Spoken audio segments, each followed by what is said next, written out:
Hey, what's going on? I gotta talk to something real quick.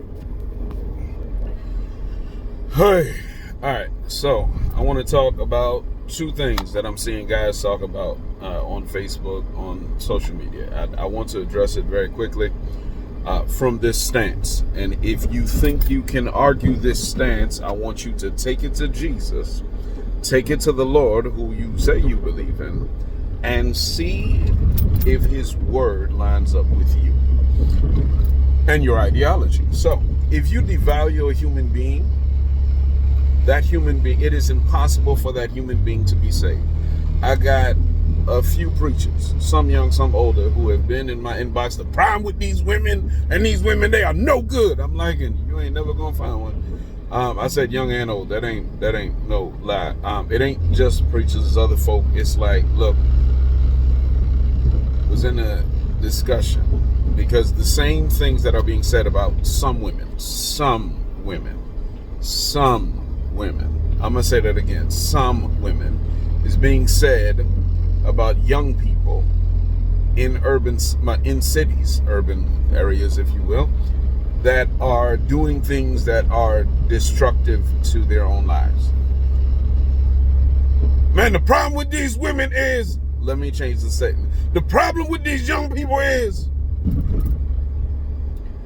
it's the same statement, it is just shifted. If you devalue a human being, you will never be able to see the salvation of said individual. I give you the example of Paul and Ananias, as well as the brethren who tried to kill Paul after he was converted to Christ, because they believed he was less than human. Now you might be like, well, what you mean less than human? The Bible don't say that explicitly. You're absolutely right. The only way an individual plans to kill somebody or says, nah, God, says to God, God appeared to you, and you say to God, nah, bruh, not him. You heard about him? I heard about him. Nah, he ain't the right one. About Saul, who was also known as Paul.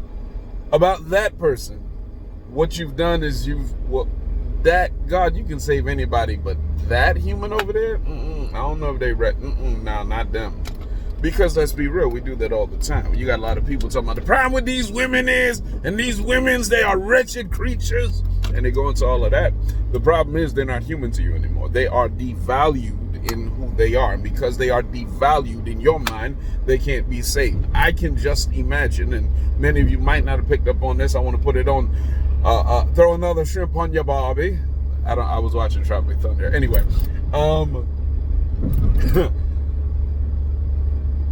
Philip, the evangelist, noted as one of the deacons at the Jerusalem church in Acts 7, Acts 6, is one of the ones who goes far in Acts 8 and shares the word. He continues doing so. His partner, his homie, who was also a deacon in the Jerusalem church, Stephen, was killed in Acts 7. And in Acts 7, or rather at the end of Acts 7, it says, and they laid their coats at a young man's feet. The young man was who we call Paul, Saul. Now, I want to talk about Saul in Acts 9, his conversion. I want to deal with those disciples who tried to kill him. What? The disciples who tried to kill him. Here is this sinner, like all of us, right? Here's this sinner that was destroying Christians, killing Christians, locking Christians up. Oh, sure enough, he was.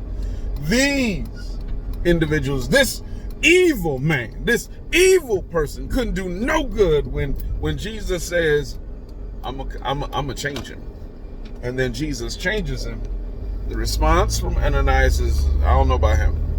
And he has to be convinced by Jesus, the same Jesus who was changing Paul. He has to convince Ananias, let me pull over Paul, to stop his mess, to stop it. Look, go on and do what I say, because he is my chosen instrument.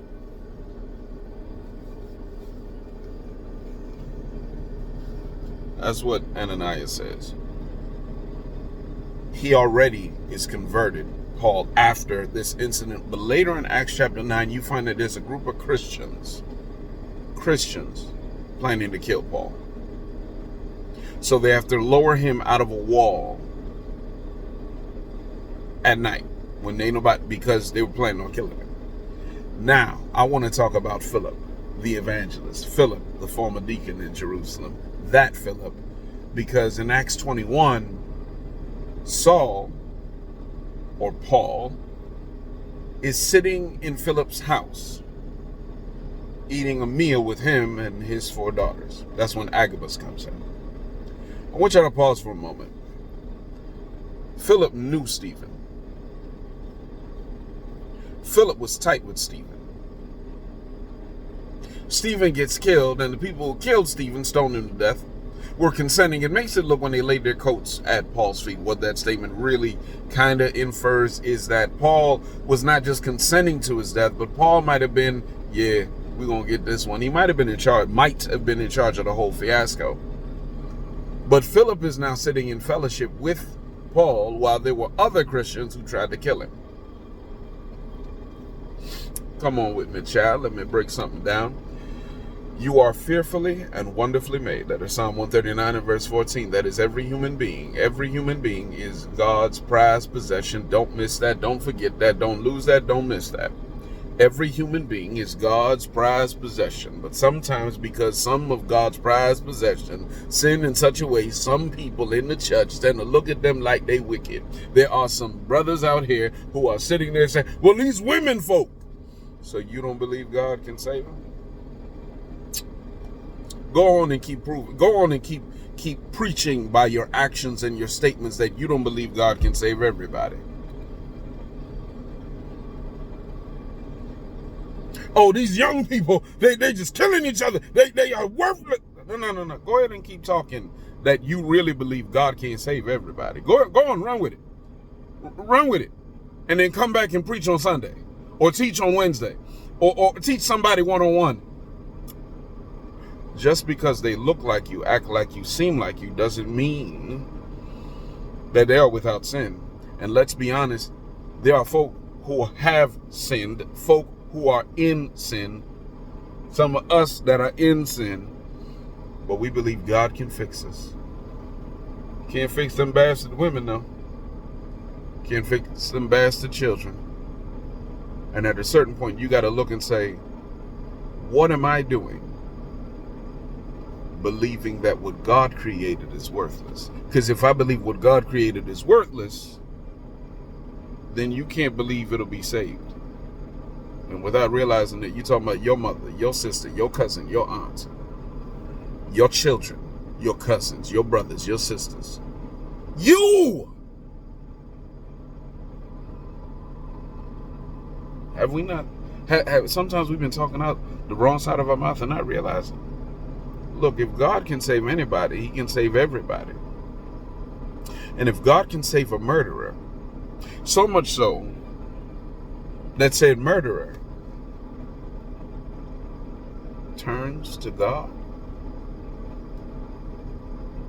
well then, child of God, who are we to say who God cannot save? I'm going to help you with something. Maybe if we started developing more of the heart of a shepherd. Jesus looked because they were like sheep without a shepherd. Maybe if we had the heart to be as bold as we are talking bad about people, maybe if we were just as bold to introduce them to a shepherd that can help them see the value in themselves, to help them to see that God even sees value in them. But you know, we just bold on one end. We ain't bold on every end. And perhaps that's the problem. God bless you. God keep you. One day you'll figure it out. One day you'll figure it out. Because God saved you, and let's be real. You ain't as special as you think you is. And you ain't always been as good as you is. I know I sure enough ain't been. So I thank God because of his mercy. And I can testify if he was merciful to me, he can be merciful to you. God bless you. God keep you. Change your ways and improve.